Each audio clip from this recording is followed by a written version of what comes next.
My name is Billy Gettings. I grew up in a small town of Paxville.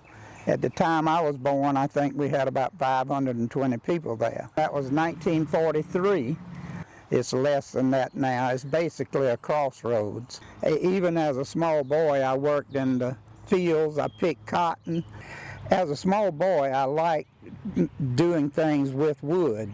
I remember probably I was 4 years old when I would carve out my own little cars. My father, in addition to being a farmer, he was also a contractor, a carpenter, and he would bring home some lumber from time to time, and he would let me have scrap pieces, and I would build dig out a little pond and have bridges across it, and I enjoyed doing that. But also, as I got a little older, I started actually building things like bookshelves and some other things for the house. I just enjoyed working with wood.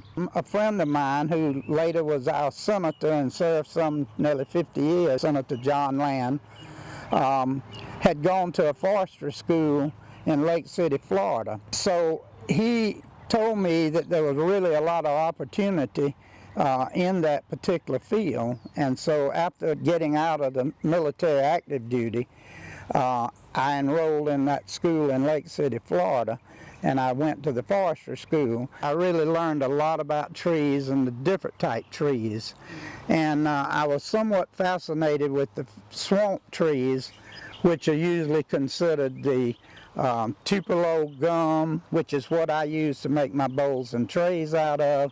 So I completed that school and I went to work in forestry, originally back in South Carolina on the Francis Marion National Forest. Throughout the years, I have kind of studied even more and more about the Tupelo tree, which I started making my first bowl in 1976. Wood carvers only want the trunk of the tree, or the stump part of it.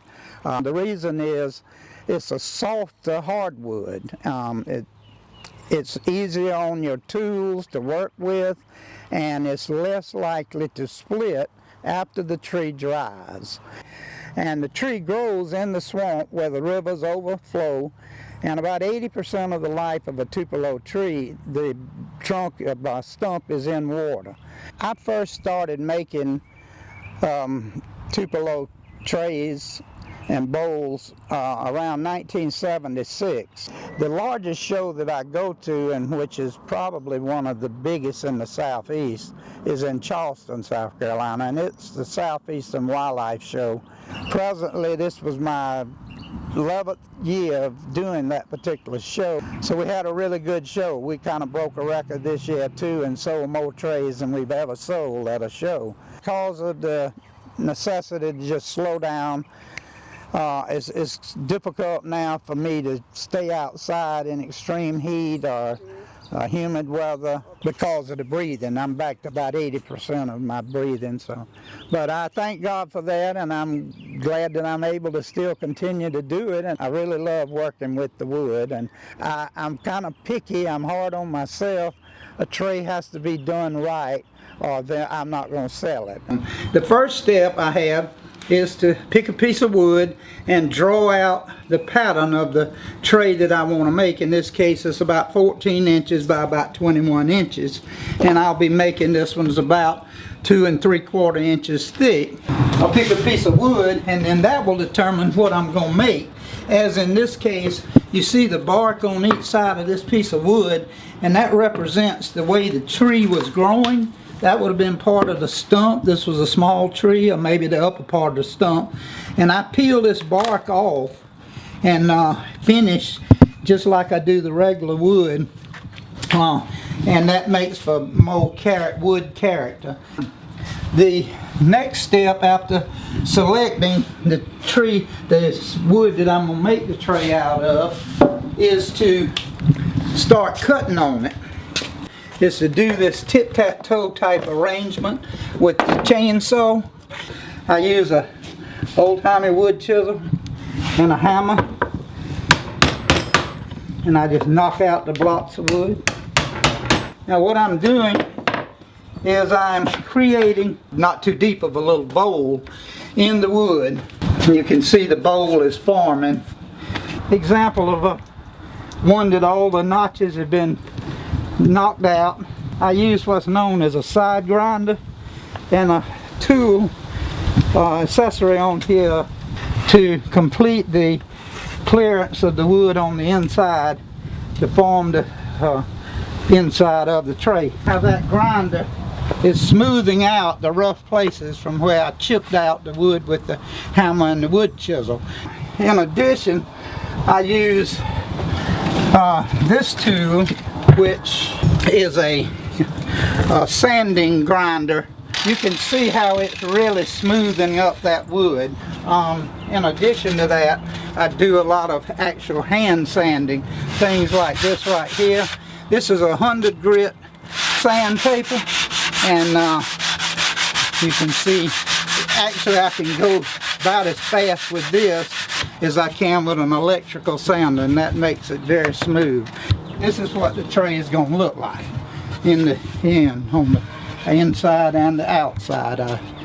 Because I do all of the work down here that's dusty and all that, and then at the house I do the finishing work. In order to be safe, I use a finish made by the Rust-Oleum Paint Company. I started using about 10 years ago, and very few of the carvers that I know that make bowls and trays spend the money for this what's called butcher block oil and finish.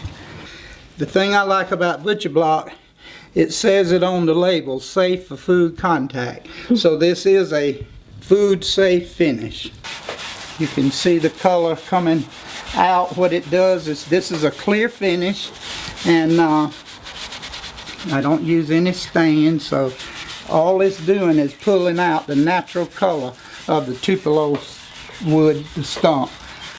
After I make trays, I'm able to burn deer, turkeys, pheasant. I burn different things on the trays, and I enjoy doing that at night. I don't care too much for television anymore, so I just sit at the kitchen table and do the burning, and I really enjoy that.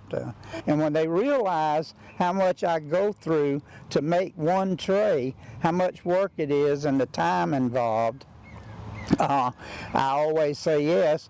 But anything worth having or worth doing is worth doing right, and it's going to be hard work.